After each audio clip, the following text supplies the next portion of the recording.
بسم اللہ الرحمن الرحیم۔ السلام علیکم ورحمۃ اللہ وبرکاتہ۔ آج جو ویڈیو ہم بنانے لگے ہیں یہ موضوع ہے شوہر کو بچائیں۔ ایک دوسرے کو جس طرح ہم پھنسا سکتے ہیں ایسے بچا بھی سکتے ہیں، اور نکاح کے حوالے سے پیارے آقا صلی اللہ علیہ وآلہ وسلم کا فرمان ہے، النکاح من سنتی فمن راغب عن سنتی فلیس منی۔ یہ حدیث مبارکہ کے بعد ایک اور حدیث پاک کا مفہوم ہے۔ پیارے آقا صلی اللہ علیہ وآلہ وسلم نے فرمایا کہ نکاح جو ہے ایمان کو مکمل کر دیتا ہے، اور میں اپنی بیوی سے اس لیے محبت کرتا ہوں کہ وہ میرے ایمان کی تکمیل کرتی ہے، اور بیوی انسان کو گناہوں سے بچانے والی بھی ہے۔ ہمارے کلچر کے اندر، ہمارے مہذب اسلامی معاشرے کے اندر بیوی پاؤں کی جوتی نہیں ہے، یہ جاہلوں کے نزدیک ہے، جہلا کے نزدیک بیوی پاؤں کی جوتی نہیں ہے، بیوی آپ کے سر کا تاج ہے، بیوی آپ کے گھر کی روشن شمع ہے جو پورے گھر کو منور رکھتی ہے، روشن رکھتی ہے، جو آپ کے گھر کے تمام معاملات کو سمیٹتی ہے، دیکھتی ہے، اور آپ کے ایک ایک نظام کو سلیقے اور طریقے کے ساتھ نپٹاتی ہے۔ جہاں بیوی کی یہ اوصاف ہیں وہاں میری ان بہنوں اور بیٹیوں کو یہ بھی چاہیے کہ وہ اپنے شوہروں کو بچائیں، جیسے شوہر بیوی کو بچاتا ہے ایسے بیوی شوہر کو بچائے۔ ہر وقت صاف ستھری رہیں۔ یہ صاف ستھرا رہنا اور بننا سنورنا یہ آپ کو اللہ اور اس کے رسول نے اس کی اجازت دی ہے۔ اپنے خامد کے لیے، اپنے شوہر کے لیے بننا، سنورنا، تیار ہونا، یہ خاتون کو اجازت دی گئی کہ وہ اپنے گھر کے اندر اپنے خامد کے لیے بن سنور سکتی ہے۔ اس میں کوئی لمٹ نہیں رکھی کہ اتنا بنے سنورے اور اتنا نہ کرے، بس جتنا شرعی حدود کے اندر رہ کر، شرعی حدود و قیود کے اندر رہ کر ممکن ہے اتنی آپ کو اجازت دی۔ صرف مطلوب شرعی بلکہ معاشرتی ذمہ داری بھی ہے، صرف شریعت کی طلب نہیں ہے، یہ معاشرتی ذمہ داری بھی ہے۔ جو قوم میں صفائی ستھرائی کا خیال نہیں رکھتی انہیں مہذب نہیں سمجھا جاتا۔ میرے پاس چونکہ خانقاہ پر بہت ساری مخلوق خدا آتی ہے، ایک محترمہ میرے پاس حاضر ہوئی اور کہنے لگی، پیر صاحب میرا خامد دوسری شادی کرنا چاہتا ہے اور میں دوسری شادی کو روکتی ہوں۔ میں نے بڑے بڑے تعویذ لیے ہیں اور بڑی بڑی جگہوں پہ گئی ہوں، بڑے بڑے عمل کروائے ہیں، کوئی کامیاب نہیں ہوا۔ میں نے کہا کہاں گے؟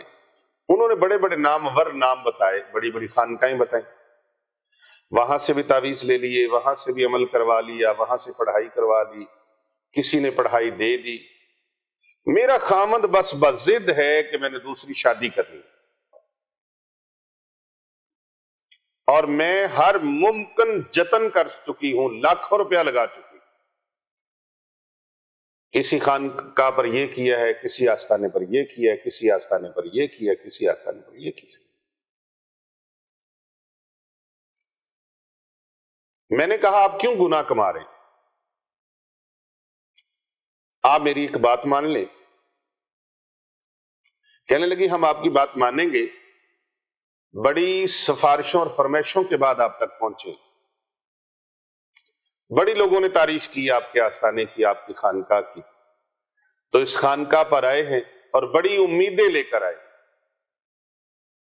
میں نے کہا بیٹے بات سنیں، اگر آپ بڑی امیدیں لے کر آئے ہیں، امیدیں ساری ہماری اللہ کے ساتھ ہیں، بس پیر فقیر ہیلا ہے، وسیلہ اللہ پاک نے بنانا ہے۔ میں آپ کے لیے کوشش کروں گا، لیکن اس شرط پہ کروں گا کہ جس طریقے سے میں آپ کو ترکیب کے ساتھ بتاؤں آپ اس پر عمل کریں۔ سب سے پہلے ضروری یہ ہے. اب ذہن سازی نہ ہو تو سونا بھی دے دیا جائے تو بیکار ہے. انہوں نے کہا جی ہم انشاءاللہ کریں گے, ہمیں یقین کامل کے ساتھ آئے ہیں. میں نے کہا اگر یقین کامل کے ساتھ آئے ہیں تو انشاءاللہ جھولیاں بھر کے جائیں گے. اللہ کے فقیر کے پاس کوئی آئے, اللہ کے درویش کے پاس آئے اور اللہ کی عطا سے وہ اس کی جھولی نہ بھرے تو یہ ہو کیسے سکتا ہے؟ بندے رب دے دعا کر دے تقدیر بدل جاتی. اللہ والوں کا کام دعا دینا ہے, ڈاکٹر کا کام دوا دینا ہے. اب دوا دے, شفا اللہ نے دینی ہے, اللہ والا دعا دے قبول اللہ پاک نے فرمانی. اور جو اچھا کام ہوتا ہے, نیک کام ہوتا ہے, صالح کام ہوتا ہے, بھلائی کا کام ہوتا ہے, اس میں اللہ کی مدد ڈائریکٹ شامل ہوتی ہے. ہم ایویں نہیں کہتے کر بھلا ہو بھلا ہوتا ہے بھلے کا بھلا. الحمدللہ ہمارا پہلا لفظ ہی یہی ہے, کر بھلا ہو بھلا ہوتا ہے بھلے. وہ عمومی طور پہ ایک مشہور واقعہ, پتہ نہیں وہ ہے بھی یا نہیں ہے, لیکن لوگ اس کو بیان کرتے ہیں. ایک پیر صاحب کے پاس ایک خاتون چلی گئی, اس نے کہا میرا خامد لڑائی بہت کرتا ہے. تو انہوں نے ایک تعویذ دے دی. انہوں نے کہا یہ کاغذ لپیٹ کے اس کو کہا یہ دانتوں کے نیچے رکھ لو, جب تک وہ لڑتا رہے تو تم اس کو دباتی رہو. چند منٹ یہ عمل کرو اور چند بار کرو, معاملہ ہمیشہ کے لیے ٹھیک ہو جائے گا. تو اس نے ایسے کرنا شروع کر دیا تو اس کا معاملہ ٹھیک ہو گیا. اب معاملہ کیسے ٹھیک ہوا؟ ایک طرف لڑائی ہو رہی تھی, دوسری طرف خاموشی تھی. وہ کہتے تالی دو ہتھا نہ بجدی ہے, تو اگر یہ ہاتھ ایسے کرتا رہے اور اگلا ہاتھ آگے سے تیار نہ ہو تو تالی نہیں بجے گی. ٹھیک ہے جی. ایک طرف سے لڑائی ہو رہی تھی اور دوسری طرف سے خاموشی تھی, تو جب دوسری طرف سے خاموشی تھی تو نظام ٹھیک ہو. اب یہ بات غلط نہیں ہے, اللہ کا جو ولی ہوتا ہے دنائی بھی اس کے پاس ہوتی ہے, حکمت بھی ہوتی ہے. اب کسی کو اولیاء اللہ کی سمجھ نہ آئے, اللہ والوں کی بات سمجھ نہ آئے تو وہ الگ بات ہے. کچھ چیزیں ظاہری طور پہ ہوتی ہیں اور کچھ باطنی طور پہ ہوتی ہیں, ان کو سمجھنا ضروری ہوتا ہے. جس طرح ایک بندے کو, سوئے ہوئے کو سانپ نے ڈس لیا, لیکن جب وہ جاگا تو سانپ غائب ہو چکا تھا. تو وہ تڑپا یکدم, تکلیف محسوس کی, تو اس کو بتایا گیا کہ آپ کو بس وہ ایسے کسی چیز نے کاٹا ہے, کوئی ایسی پریشانی کی بات نہیں. تو اللہ تبارک و تعالیٰ کی کرم نوازی ہوئی, وہ اس سے بچ گیا, یعنی اس کے زہر نے اس کی جان نہیں دی. اور ایک بندے کو کسی مکھی نے کاٹا یا سوئی مار دی گئی اس کے سوئے ہوئے کو, اور جب وہ جاگا تو اس کے پاس ایک مصنوعی سانپ پھینک دیا گیا. اب اس نے یہ سمجھا کہ اس سانپ نے مجھے ڈس لیا ہے. بڑا اس کو سمجھایا گیا کہ نہیں ڈسا, اس نے کہا نہیں مجھے ڈس لیا سانپ. اب وہ ذہن پر اتنا اثر لے گیا کہ اس کی طبیعت کے اوپر منفی اثرات اس قدر مرتب ہو گئے کہ سانپ نے ڈسا بھی نہیں, لیکن وہ سانپ کے ڈر سے فوت ہو گئے. تو یہ ڈر اور خوف پیدا کرنا, یہ ہوگا وہ ہوگا, اس طرح ہو جائے گا اس طرح ہو جائے گا, بس خبردار, جو میرا رب چاہتا ہے وہی ہوتا ہے. ان اللہ علی کل شیء قدیر. اللہ تبارک و تعالی سارے معاملات اپنی جگہ پر, لیکن ان کو اتنا مسلط نہ کیا جائے اور اتنا اپنے اوپر ہیوی نہ کیا جائے کہ وہ رب کی رحمت والا معاملہ ہی بھول جائے. میرے رب کا پیغام ہے اور حکم ہے, لا تقنطوا من رحمت اللہ, اللہ کی رحمت سے کبھی مایوس نہ ہونا. خانقاہ اولیاء Rizvia Saifia, Hasnainabad Sharif, street number 16, Gulberg 3, Lahore cantt میں, جہاں پر مریضوں کے مرض دور کرنے کے لیے دن رات خدمات کی جاتی ہیں, وہاں پر ان کے عقائد کی اصلاح بھی کی جاتی ہے. عقیدے کی پختگی ضروری ہے. عقیدہ ٹھیک ہو تو سارے معاملات ٹھیک ہو جاتے ہیں. عقیدہ ٹھیک نہیں تو کچھ بھی ٹھیک. یہ جسم جتنا مرضی خوبصورت ہو، توانا و تندرست ہو، حسن و جمال ہو، عقل و شعور ہو، مدبر و دانا ہو، لیکن ایمان نہیں اور عقیدے کی پختگی نہیں تو کچھ بھی نہیں. عقیدے کی پختگی نہیں، کسی وقت بھی گمراہی کی دلدل میں وہ بندہ پھنس جاتا ہے. اس لیے ہر ایک کو بتاتے ہیں، اور میرا تو زیادہ وقت عقائد کی اصلاح پہ چلتا ہے. دوائی دیں، دعا دیں، تعویذ دیں، دم کریں، سب کچھ کریں، لیکن اس کے ساتھ ساتھ جو ذمہ داری اور ڈیوٹی ہے اس منصب کی، یہ عظیم منصب ہے. یہ مسند نشینی کو ایویں خالہ ریدہ واڑا نہیں، کو نتھو پھتو خیرہ ایرا غیرہ وغیرہ نہیں، بلکہ یہ ایک بہت بڑا اہم منصب ہے. اور اس منصب کی ذمہ داری ہے کہ امت رسول اکرم صلی اللہ علیہ وآلہ وسلم کے عقائد کو درست رکھا جائے. اور جیسے جیسے دجالی فتنے آ رہے ہیں اور بڑے بڑے فتنے برپا ہو رہے ہیں، بڑے بے ادب گستاخ فتنے، تو ایسے بے ادب گستاخ فتنوں کی زد میں ہیں.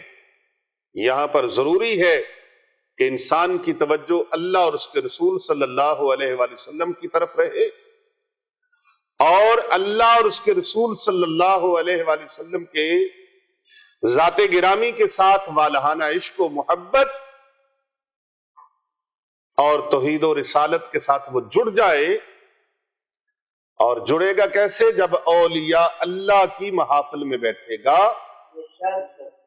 اللہ والوں کی مجلس اس کو نصیب ہوگی، اللہ والوں کی نشست اس کو نصیب ہوگی، اہل اللہ کے ساتھ اس کا تعلق مضبوط ہوگا، پیروں فقیروں کے ساتھ، ایویں نام نہاد لوگوں کے ساتھ نہیں، جو عقائد کے پکے ہیں، جو اپنے نظریات کے پکے ہیں، مضبوط ہیں. ان اللہ والوں کی بارگاہ میں جب اس کی حاضری ہوگی تو انشاءاللہ تعالی بڑے سے بڑے روپ میں بھی کوئی شیطان چھپا ہوگا تو وہ ان کے اوپر حملہ آور نہیں ہو سکے گا. اللہ اکبر، اللہ اکبر. تو اس لیے ضروری ہے کسی نہ کسی اللہ والے کے ساتھ، جس کا کوئی امام نہیں، جس کا کوئی پیر نہیں، امام نہیں، جس کا کوئی بڑا نہیں، پھر وہ شیطان کے بہکاوے میں آ جاتا ہے. اللہ اللہ کیے جانے سے اللہ نہیں ملتا، اللہ والے ہیں جو اللہ سے ملا دیتے. تو بھئی عقیدے کی درستگی کے ساتھ، تو میں نے کہا محترمہ میری بیٹی، میری بہن، طریقہ عمل میں بتاتا ہوں، اس پر عمل آپ نے کرنا ہے، اور اگر عمل کریں گی تو کامیاب ہو جائیں گے. جی بتائیے. پہلا عمل اور پہلی بات یہ ہے کہ آپ گناہ لے رہی ہیں اپنے خامد کے لیے، راستے میں گڑھے کھود رہی ہیں، آپ دیواریں کھڑی کر رہی ہیں، روڑے اٹکا رہی ہیں. یہ قرآن مجید فرقان حمید کا فیصلہ ہے. ایک نہیں دو، دو نہیں تین، تین نہیں چار، ایک دو تین چار اللہ تبارک و تعالیٰ نے اختیار عطا فرمائے مرد کو، وہ 4 شادیاں بھی کر سکتا ہے.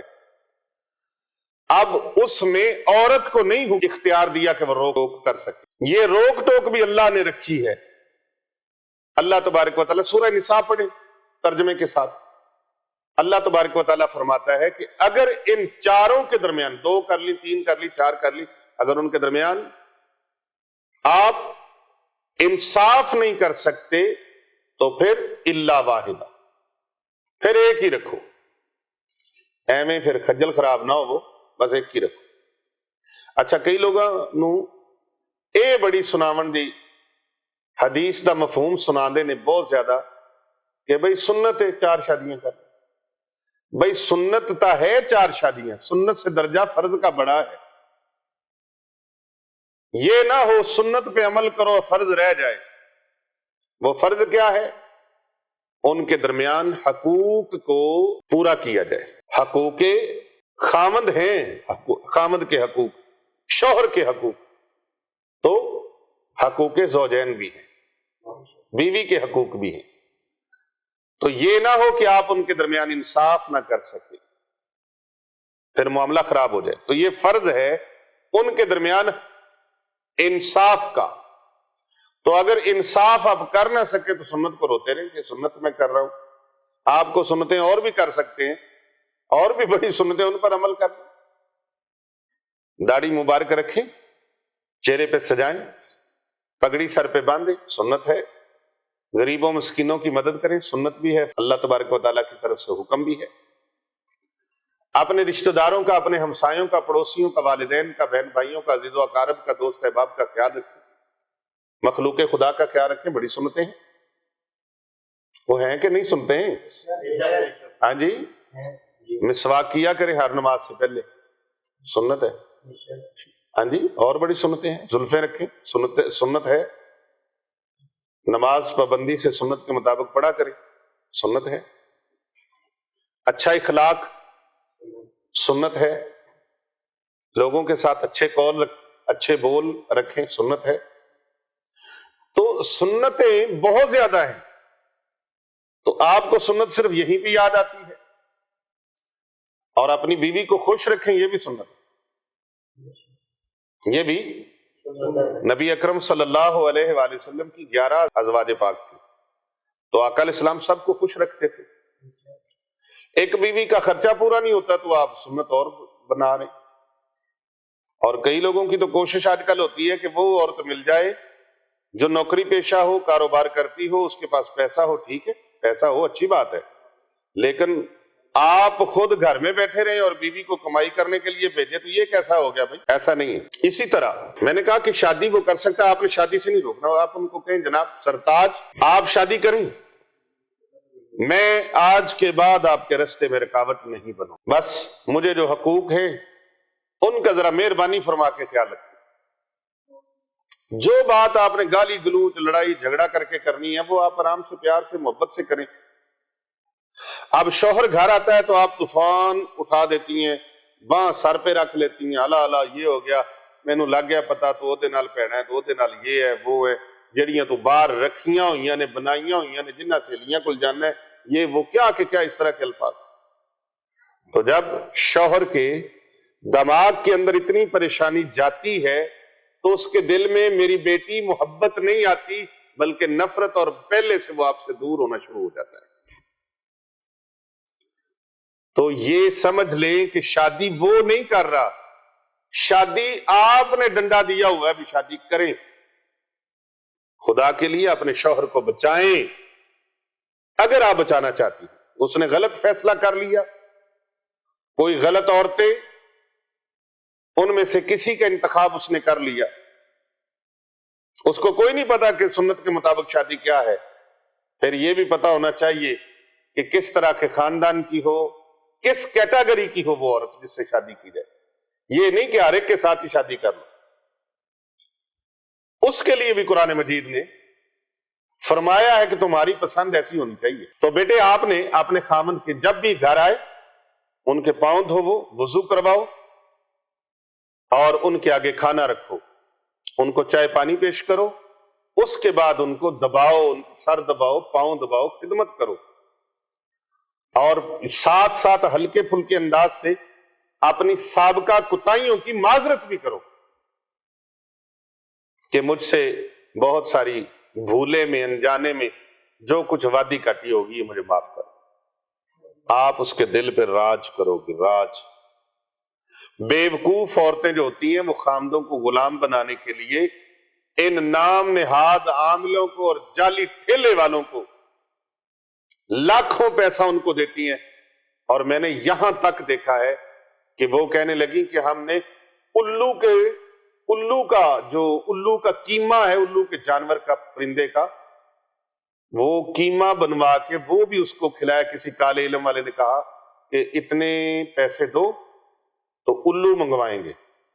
اب وہ پیسوں کی مقدار مجھے تو بتائی، لیکن وہ کافی زیادہ پیسے، تو اس نے الو منگوایا، اس کے خون سے تویز لکھے، اور پھر اس نے الو کے جو گوشت تھا مجھے وہ گوشت دیا، تو اس نے کہا کہ اس کا قیمہ بنا کے اس کو کھلا دو، تیرا خامد الو ہی ہو جائے گا۔ وہ ہے کونی الو ہویا، بس الو میں ہوئی پھر دی۔ ہاں جی، خون کے نجس خون کے لکھے ہوئے تعویذ بھی پلائے۔ کیا کیا ظلم کیا بیٹی آپ نے۔ اللہ تبارک و تعالیٰ آپ کو ہدایت دے، سمجھ دے۔ اس طرح کے معاملات بھی کر دیے جاتے ہیں، اور اس کے علاوہ بڑا یہ خطرناک دنیا ہے، اس کے اندر کیسے کیسے کیا کیا کیا جاتا ہے۔ میں نے کہا آپ نے میری بات ماننی ہے، بس اپنے خامد سے ہلکے پھلکے انداز میں روزانہ کی بنیاد پر آپ نے معافی طلب کرنی ہے کہ مجھے معاف کر دیں دل سے، میں نے آپ کے ساتھ جو بھی جانے انجانے میں ہاں جی وادی گھاٹی جو بھی کر چکی مجھے معاف کر دیں۔ اپنے خامد کو آپ نے بچانا ہے۔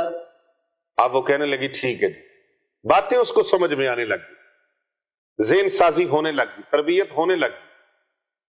تو میں نے کہا بیٹی مجھے تعویذ دے دینا، آپ کے لیے آسان تھا، آپ آتی میں فوراً تعویذ دیتا، اس کا 10,000 50,000 لاکھ 2 لاکھ جو بھی، میں کہتا کہ یہ اتنے پیسے دو، یہ تعویذ لے لو اور جاؤ، یہ آسان کام تھا اور آپ دے دیتے۔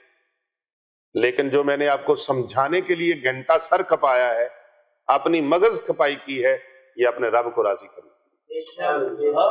کیونکہ آپ کی روح کے اندر یہ بات اتر جائے اور آپ کو پتہ چل جائے کہ میں غلط رستے پر ہوں، اور یہ ان ٹھگوں کے اور ان جعلی اور ان نام نہاد عاملوں کے پیچھے نہ پڑو۔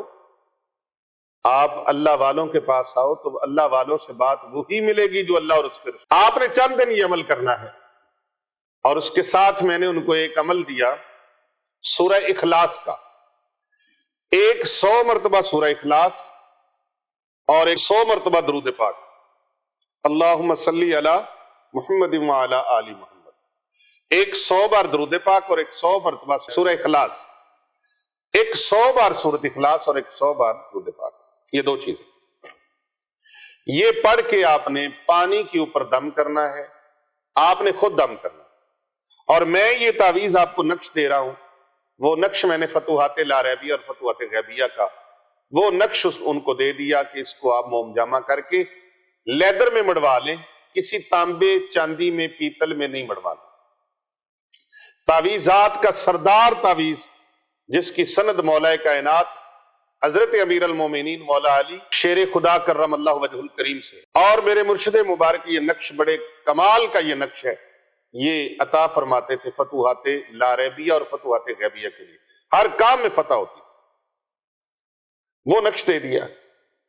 اب ان کو یہ چیزیں سمجھا دی کہ آپ غلطی پر ہیں، اگر وہ شادی کرنا چاہتے ہیں تو آپ ان کو کہو کہ جی میں اس گناہ میں شامل نہیں ہوتی کہ میں اللہ رسول نے اجازت دی اور میں بیچ میں رکاوٹ ڈالتی تھی۔ یہ جو کہتے ہیں نا بیوی کی اجازت سے شادی ہوگی، ایسا کوئی اسلام کے اندر حکم نہیں ہے۔ بیوی کی اجازت ہوگی یا نہیں ہوگی، اجازت اللہ نے دے رکھی ہے پہلے، اور کن کو اجازت ہے اور کن کو اجازت نہیں ہے وہ بھی اللہ تبارک و تعالیٰ نے قرآن مجید فرقان حمید کے اندر بتا دیا ہے۔ اب اس پہ بیوی کی ضرورت نہیں ہے کہ وہ ڈنڈا لے کے کھڑی ہو جائے کہ نہیں آپ نہیں کر سکتے، یہ ہے وہ، اس کے پاس شریعت اسلامیہ کے اندر کوئی ایسا کسی قسم کا اس کے پاس پوائنٹ نہیں ہے، کوئی پوائنٹ نہیں ہے کہ جس کی روح سے وہ کہہ سکے کیسے نہیں کرنا۔ سب سے پہلے اس کے اندر جو غبار تھا یہ نکلا، اور یہ ذہن سے نکل گیا، اور اس کو کہا کہ وہ شادی نہیں کرے گا۔ جب وہ شادی کرنا چاہ رہے ہیں نا، پنجاب کے اندر تو ویسے ہی بندہ ایک شادی سنبھال لے وہی بڑی ہے پنجاب کے اندر، اور پھر اس جو ہمارا سسٹم اب چل رہا ہے مہنگائی کا اور اس طرح کا، تو جس بندہ شادی ہو ہی مشکل گئی، ہم نے اپنے آپ کو اتنی رسم و رواج میں ڈال دیا ہے کہ ایک شادی ہی بندہ جو کرتا ہے ساری زندگی اسی کا قرض اتارتا ہے، دوسری شادی کا سوچ بھی نہیں سکتا۔ رسم و رواج اتنے پٹھے جو ہیں وہ ڈال دیے گئے، حالانکہ نکاح کو آسان کرو، نکاح کو آسان کرو، نکاح کو فروغ دو، حکم یہ ہے، لیکن ایسا نہیں ہو رہا، الٹا چل رہا ہے کام۔ تو میں نے کہا آپ ان کو کہیں جی اجازت ہے آپ کو، آپ اللہ رسول کا حکم ہے کریں جناب، اگر آپ کی ضرورت ہے تو آپ شادی کر لیں، اور اگر آپ کی ضرورت نہیں ہے تو میں ہوں آپ کی خادمہ خدمت کے لیے۔ اب وہ جناب حالات ہی بدل گئے. کھانا 2 ٹائم پہ صبح شام بڑا بہترین کھانا پیش کیا جا رہا ہے, کپڑے استری کر کے دیے جا رہے ہیں, جوتے پالش کر کے دیے جا رہے ہیں. ہاں جی, آتے ہوئے کو بسم اللہ, جاتے ہوئے کو دروازے تک چھوڑا جا رہا ہے, آتے ہوئے کو آگے دروازے کے خوش آمدید, اہلا و سہلا, مرحبا, ویلکم, مختلف انداز سے اس کا استقبال کیا جا رہا ہے, لک آفٹر کیا جا رہا ہے, آئے کے پاؤں دھوئے جا رہے ہیں, وضو کروایا جا رہا ہے, اور جناب وہ سیٹھ صاحب جب سوتے ہیں تو ان کی مٹھی دتھا کیا جا رہا ہے. اب چند دن اس کو ایسے ہوا تو اس نے کہا یہ ماجرا کیا ہے, ماجرا کیا ہے؟ تو اس نے آہستہ آہستہ ماجرا بتایا کہ میں خانقاہ اولیاء رضویہ سیفیہ پر گئی ہوں اور وہاں پر پیر صاحب کا درس سنا ہے, تو پیر صاحب نے درس میں یہ چیزیں بیان کی ہیں, میں تو سنتی گئی, میرے لو کے اندر یہ باتیں اتر گئی, میری روح میں اتر گئی, اور میں نے اس دن یہ محسوس کیا کہ میں ناحق ہوں اور غلطی پر ہوں. تو پیر صاحب نے مجھے بتایا کہ اپنے شوہر کو بچائیں, تو میں نے اس دن سے آپ کے ساتھ اس نے سلوک پیش کر. اور پیر صاحب نے جو حدیث ہمیں سنائی کہ اللہ تبارک و تعالیٰ کے پیارے حبیب علیہ السلام نے فرمایا کہ اللہ تبارک و تعالیٰ نے شوہر کو اتنی عزت دی ہے کہ اگر رب کے بعد سجدہ کسی کو کرنا ہوتا تو میں محمد مصطفیٰ, اللہ کے بعد اگر سجدہ جائز ہوتا تو میں حکم دیتا کہ عورت اپنے خامد کو سجدہ کرے, لیکن اللہ کے علاوہ سجدہ کسی کو جائز نہیں ہے. اور پھر عورت آٹا گوندھ رہی ہے تو خامد آواز دے دے تو بیوی کو اتنی بھی دیر نہیں لگانی کہ وہ کہے کہ میں ہاتھ دھو کے صاف کر کے آ رہی ہوں, اسی حالت میں اپنے شوہر کی بات کو سن.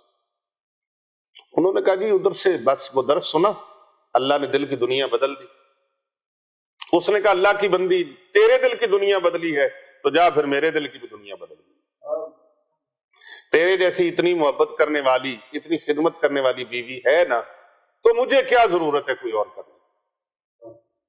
تو آپ نے اس طرح سے شوہر کو بچانے کا یہ منصوبہ جو تھا وہ کر لیا.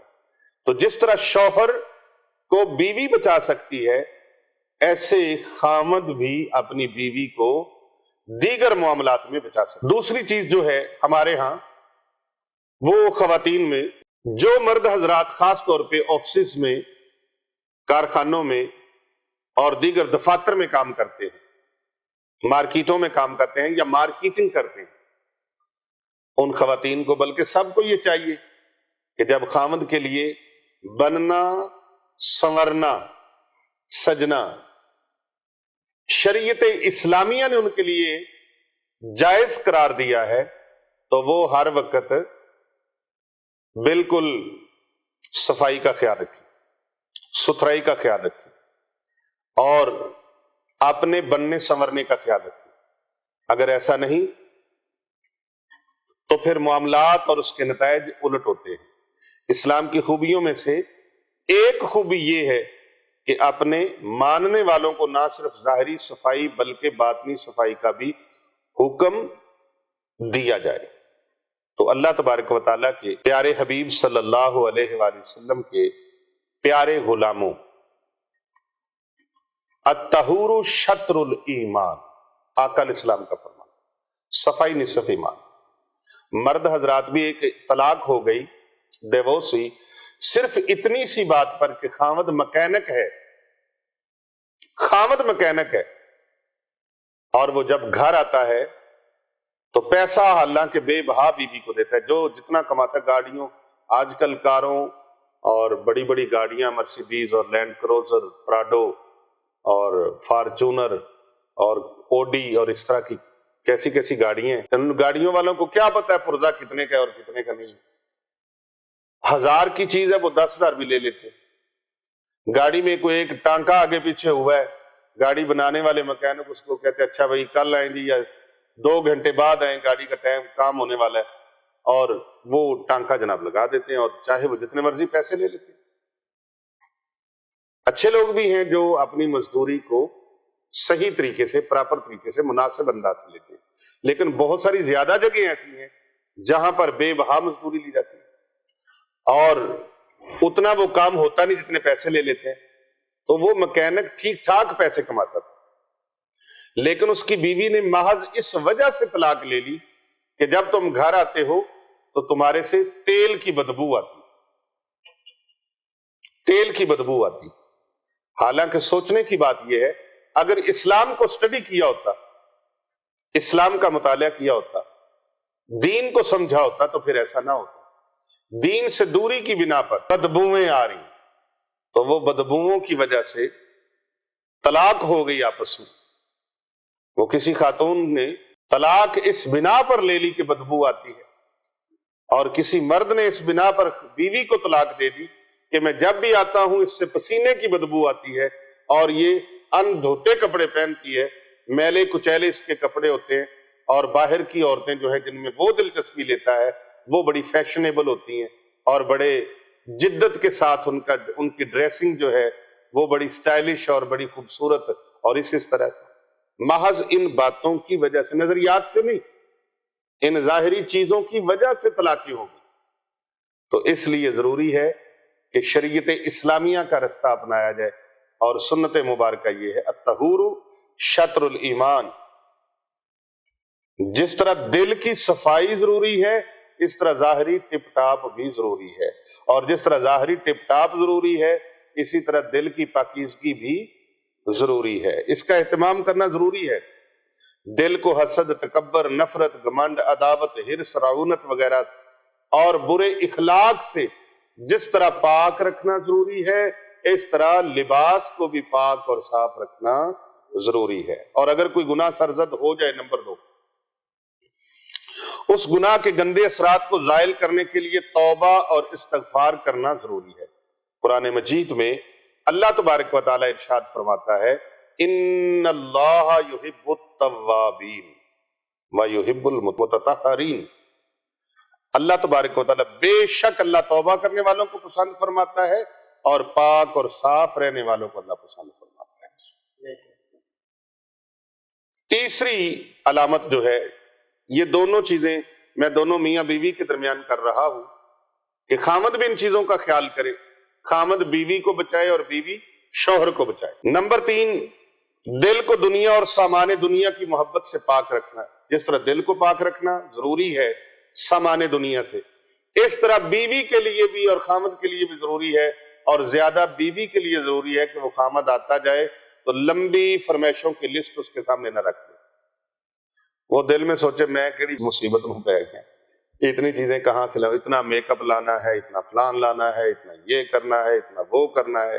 اس کی اتنی کمائی نہ ہو، اتنی آمدن نہ ہو جتنے خرچوں کے ذریعے سے اس کو ذلیل و رسوا کیا جائے، تو پھر خامند کا دل آہستہ آہستہ بیوی سے دور ہوتا چلا جاتا ہے۔ تو ایسے ان میری بہنوں کو چاہیے، میری بیٹیوں کو چاہیے کہ وہ اپنے شوہروں کو بچائیں، ان کو اس طریقے سے تھریٹ نہ کریں، ٹارچر نہ کریں، اور ان کو اپنے آپ سے دور نہ کریں۔ نمبر 4، جسم کو ہر قسم کی گندگی سے پاک رکھنا، چہرہ دھونا، میک اپ کرنا، نہانا دھونا، بدن سے فالتو اور فاضل بالوں کو ریموو کرنا، اور ہر طرح سے صفائی کرنا، اس کا اہتمام ضرور رکھنا چاہیے۔ یہ شریعت اسلامیہ کا حکم بھی ہے۔ اور کئی شادی شدہ لوگ منہ اور بغلوں کی صفائی اور اپنے دیگر معاملات میں سستی کرتے ہیں، ٹھیک ہے؟ مرد حضرات کو ضروری طور پہ، خاص طور پہ ان چیزوں کا خیال رکھنا چاہیے، اور جسم کی صفائی، اپنے پورے وجود کی صفائی۔ یہودیوں کی عورتیں اس لیے بدکار ہو گئیں کہ ان کے مرد صفائی کا خیال نہیں رکھتے تھے۔ اب صفائی مردوں نے نہیں کی، بدکار عورتیں ہو گئیں، گناہ پھر مردوں کو ملا۔ عورتوں کو تو ملنا ہی ہے، لیکن اصل مور کا اس کی بیس، بنیاد وہ مرد حضرات ہیں جنہوں نے صفائی کا اہتمام نہیں کیا، اور بیویوں کے دلوں میں نفرت پڑی، اور پھر اپنے منہ کے اندر کا خاص خیال رکھیں کہ جو لوگ منہ کی صفائی نہیں کرتے، مسواک نہیں کرتے، مسواک سنت ہے لیکن جہاں پر مسواک نہیں ملتی برش بھی کر سکتے ہیں، تو منہ کی آپ کی سمیل اور بدبو جو ہے وہ بیوی کو خامد سے دور اور خامد کو بیوی سے دور کرتی ہے۔ جس طرح صاف ستھری اور کٹ شٹ میں رہنے والی عورتیں جدید لباسوں میں، فیشنیبل لباسوں میں اور خوبصورت نت نئے ڈیزائنوں کے لباسوں میں وہ عورتیں مردوں کو باہر پسند ہیں، ان مردوں کو چاہیے کہ اس طرح کے کپڑے لا کے اپنی بیویوں کو گفٹ کریں، تحفہ دیں۔ جو فیشن وہ باہر پسند کرتے ہیں وہ فیشن گھر کے اندر بیوی کو پہنا دیں۔ عورت کے لیے جائز ہے وہ اپنے مرد کے لیے اس طرح کا اہتمام کرے جس طرح کا اس کے خامد کو پسند ہے، اس کے شوہر کو پسند ہے۔ شادی شدہ گھریلو عورتوں کا اپنے لیے غلط رستے کا انتخاب کرنا ایک وجہ یہ بھی ہو سکتی ہے کہ ان کے مرد ان کی پسند اور ناپسند کا خیال نہیں رکھتے اور ان کی تعریف نہیں کرتے، تو اس لیے ضروری ہے مرد کے لیے کہ وہ اپنی بیوی کی تعریف کرے۔ آج کھانا بہت اچھا بنایا ہے، آج ماشاءاللہ آپ نے گھر کی صفائی بڑے کمال کی، آج کی سیٹنگ دیکھ کے بڑا دل خوش ہو گیا، آپ نے آج چائے بہت اچھی بنائی، کمال ہے بھائی، بہت زبردست۔ بس اتنی سی تعریفی کلمات جو ہیں وہ آپ کی بیوی کی سارے دن کی تھکاوٹ دور کریں۔ اور اسی طرح خواتین کے لیے بھی ضروری ہے کہ وہ مردوں کے لیے تعریف کریں، اگر وہ سوٹ لے کے آیا ہے، کپڑے لے کے آیا ہے، جوتا لے کے آیا ہے، اس کے لیے جیولری لے کے آیا ہے، تو بیوی خامند کی تعریف کرے کہ جناب کمال آپ کی چوائس ہے، بہت خوبصورت۔ اور اگر کوئی چیز پسند نہ لگے، قلم لے کے آیا ہے آپ کو نہیں پسند، آپ ان کو کہیں، اپنے اختلاف کو اور اپنے اختلافی نقطہ نظر کو بڑے انداز سے پیش کریں۔ آپ کہیں کہ جناب قلم بہت خوبصورت ہے، بڑی پسند کی ہے، لیکن مجھے اس طرح کی قلم زیادہ خوبصورت لگتی ہے اگر آپ لے آتے تھے۔ کھانے میں پیر صاحب نمک تیز ہو گیا تو کہہ سکتے ہیں کھانا بہت کمال کا ہے لیکن اس میں نمک اگر تھوڑا سا کم ہوتا نا، ہائے ہائے ہائے کیا بات ہے، اور مزیدار ہو جانا۔ جی اللہ اکبر۔ مرد عورت کا لباس ہے، عورت مرد کا لباس ہے، تو اس لیے میں اپنی دینی اسلامی بہنوں اور بیٹیوں کو کہوں گا کہ آپ اگر ایک قدم بڑھا لیں، اپنے شوہر کو بچائیں، تو انشاءاللہ کتنے معاملات جو ہیں وہ گھر بیٹھے اس درس کو سننے کی برکت سے انشاءاللہ تعالی حل ہو جائیں گے۔